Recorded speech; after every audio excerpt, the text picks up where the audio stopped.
Hey guys, today is paint party day, so I am getting Samaya, my assistant, who's helping me today.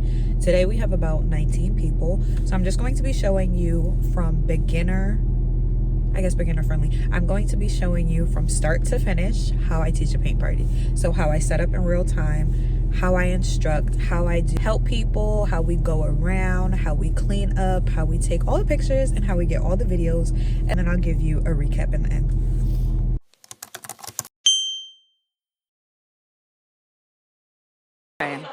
So we are here at the cafe. We are getting ready to set up. The first thing that we are going to do is set up some cups, and I'm going to set up the easel because this is a restaurant where they still have patrons coming in. They have basically reserved a portion of the restaurant and they are no longer taking people to come in. So it's slowly going to mellow out, and then we're going to put tablecloths on it.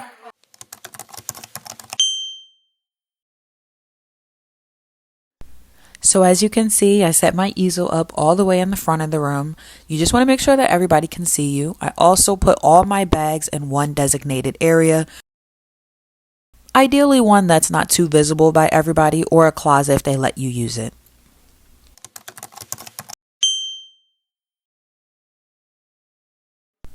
So whether or not this is a private event where the host already put the tables down, or a public event where you're using a restaurant or venue and you can organize the tables yourself, you want to make sure it's in a straight line, aka dinner style or cocktail style, just so that it's easier for you to move around the guests and help them, so that's easier for them to move around, and so that it's easy for you to get content. You don't want to have to be squeezing through everybody, and it's also important that everybody can see you from either the front or the back. 9 times out of 10, if it's not in this format, it would just be a little bit difficult for you to maneuver, but remember, always make sure you check in with the host.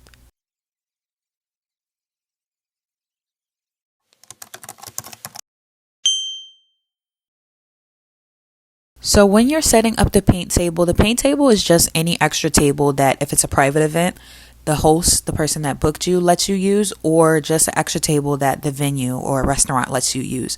Of all my years of doing paint parties, I have not bought an extra table. You can if you want to, but you do not have to, and that is not what I teach. You can just ask them for a small table so that you can put the paint and everything on. This table is ideally going to be set up where you're teaching so that you have a table for your paint and your cup of water. And when you put the paint down, I like to do it in Roy G. Biv, which is basically just rainbow order.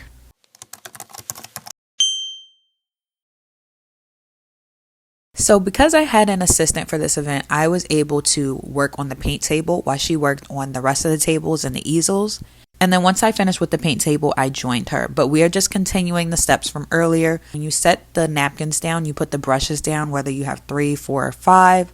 Then you put the canvases down, smocks if you have them. And remember, all the supplies, my supply list details is linked in the ebook and within the description below. And when you do have a helper, you just want to make sure that you assign the roles beforehand. Quick detour, but that's okay, because in this business, you have to be a quick problem solver, a creative problem solver. I was short 2 canvases, but luckily there was a Target right around the corner, so I just went and got a Target. It is an 8x10, but I decided it's going to be the one that I'm going to teach from so that everybody has a big canvas. And then we're just going to head back in. I'm going to sketch it freehand, outline and marker, and hopefully everything is still going to go well.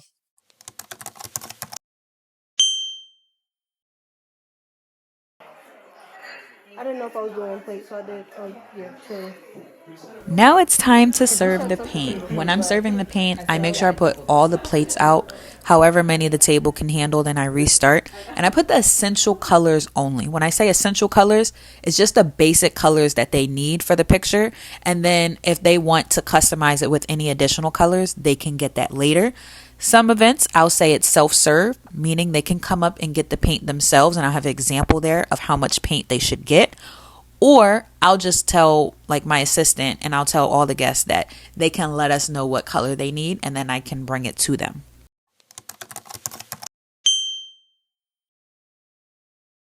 Next, it is time to welcome our guests. Remember, this is their first impression of you, so whatever your temperament is, you just want to make it a positive one. Whether you're hype, whether you're more relaxed, just have a smile on your face.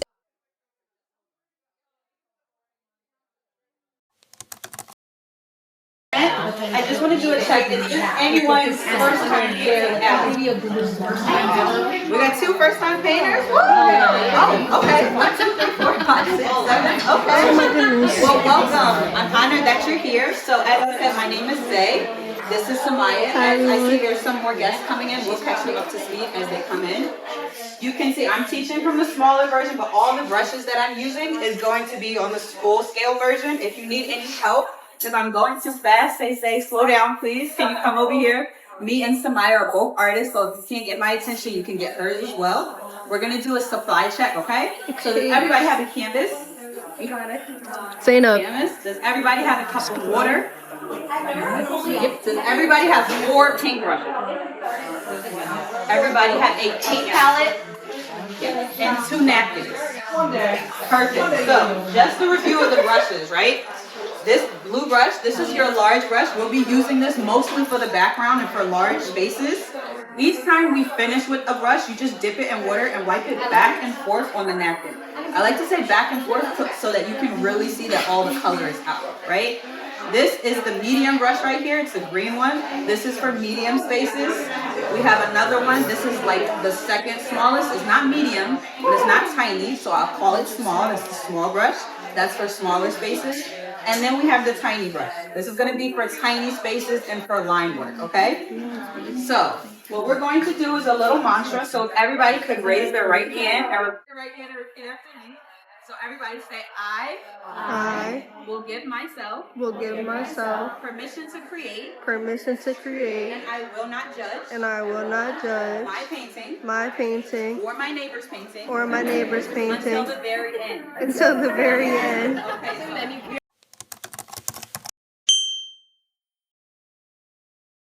Like this across with no interruptions. So if you find your paint like skipping across your canvas, it's begging you for more paint, okay? It's like put some more paint on this brush.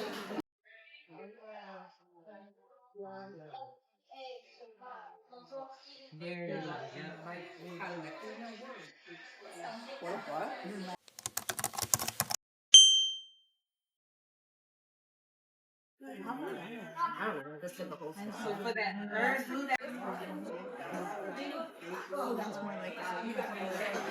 these look so good, right? I know.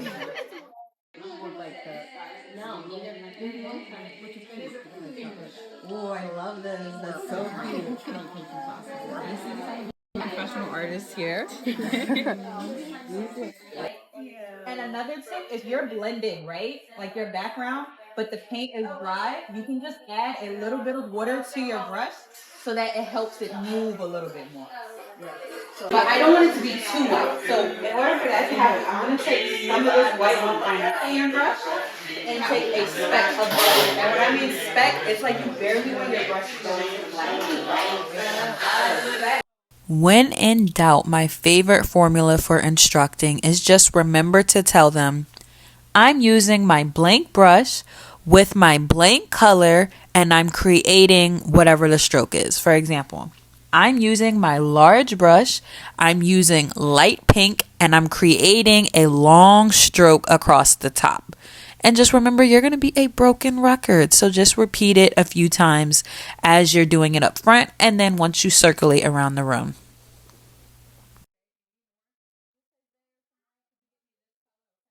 I'm not going to do a black line across this long rectangle. That's going to be a layer of snow.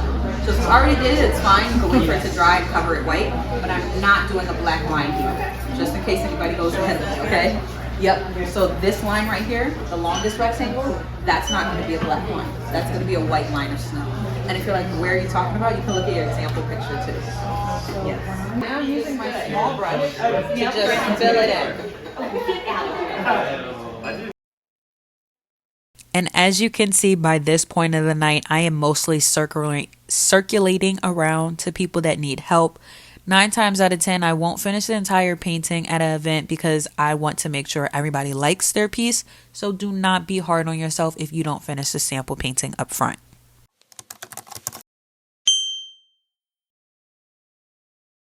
Is just go sideways like I'm coloring. Like this again. And you see how I'm intentionally leaving like little white spaces in there? That's what you want to do. So it's like I acted like my brush is a crayon. I used a very thin layer of paint, and I just went sideways and like this. Yeah. So this is the part one. Look at the smell again. Everyone's paintings look so nice. It's good directions. Yeah. Have you taken an art class? I do sometimes paint. Yeah. Never taken a class. I'd love to. You white too. It had a lot in it. So you take your medium brush.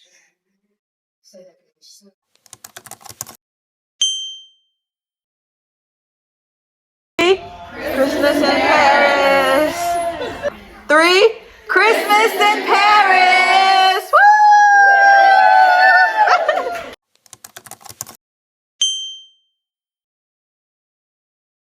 Okay, so we just finished the event. I think that event was a 10 out of 10. Of course, I'm biased, but I have a bias to always favoring my events that are like between 15 and 25. I know myself, I know my sweet spot. Even when I have more than 25 people, I have to have somebody. I have Samaya here. Say hey, Samaya. Samaya, okay, go ahead. Samaya, what would you rate that event? I'll probably rate it like a 9.5. Only because, like, it wasn't a lot of people. Yeah. It was easy cleanup. Very easy cleanup. We finished we finished at 5:12. Yeah. And we got out of there like 5:30. Earlier, too. Yes. So we did start a couple minutes earlier, and it was like easy for me to move around. It wasn't too much going on at once. Yes. This is why when I'm teaching you guys, when I make the videos, I'm always saying, try to have it in a dinner style or cocktail style so that you can easily, you and your assistant, if you have one, you can easily maneuver between the tables. If they're too close together, not only is it annoying for them, it's annoying for you. It's very annoying for you. And we partner with the restaurant. I use the script that I teach in my ebook and in all my videos to restaurants to have at the restaurants. And because they actually wanted to take care of the ticketing, it's as if they hired me because I'm not focused. I still do marketing with them. Like I still do promotion, but because I'm not handling the tickets, they pay me up front. So it's kind of like a private event, but it's public. We both promote it. So that makes it easier for us. We finished cleanup super fast with this venue. I really love it because even when we try to like move the table, she's like, oh, no, you don't have to do that. You don't have to do that. Love that. Didn't want to anyway. The other venues like Set No Libs, they would just watch us. You get what I mean? Sometimes they help us, but they would just watch. So you definitely want to cultivate a relationship with the venue who like respects your time. They see your expertise. Like I like to make sure when the painters are complimenting us, like on us doing a good job, I like to know that they can hear us. You get what I mean? They should hear us and see that we're doing a good job. This was our 3rd event with them. Hopefully we'll do another one. It probably might be Eiffel Tower themed again because this is a French restaurant. They like to do Eiffel Towers. I don't know what that's about, but it was a successful event. We are going to go home now. I'm going to drop Samaya off. And what I am going to do is I always like to clean the paintbrushes within 24 hours. If you're tired, that's understandable. But if you let it go more than 48 hours, just know you start to get yourself in this territory where you're going to have to throw some brushes away, especially if it's cold outside because it's going to get hard. The paint is going to harden on, it's going to ruin the bristles. So try to wash your brushes within 24 hours. And then we like to create an album. We like to create an album, all the pictures and videos. If it's a private event, you can send it directly to your customers. If it's public, you can send it to the email. So we like to compile everything and send it at least by tomorrow morning to the actual person. I like to have it all tonight because I'm a control freak and I like to edit tonight, but you just want to keep that in mind too. Especially if you're working with people, you want to get that stuff together the night of, because I even know my assistant Samaya, when she gets home, she's going to sleep. So I have to text her like, can you please send this? Can you please send this? Because after that hour mark, I'm not getting it till tomorrow. So you just want to be upfront with, the venue you're working with and your assistants. And I think that's pretty much it. That is the end of this vlog. And if you'd like to get one-on-one mentoring, coaching, you can visit the link in the description, link in my bio, and you can also get the ebook that teaches you literally from scratch how to have your own paint parties, even if you don't have anyone hiring you, which is how I started. I started doing it in cafes and restaurants. All right, guys, see you next time. Bye. Want to say bye? Bye.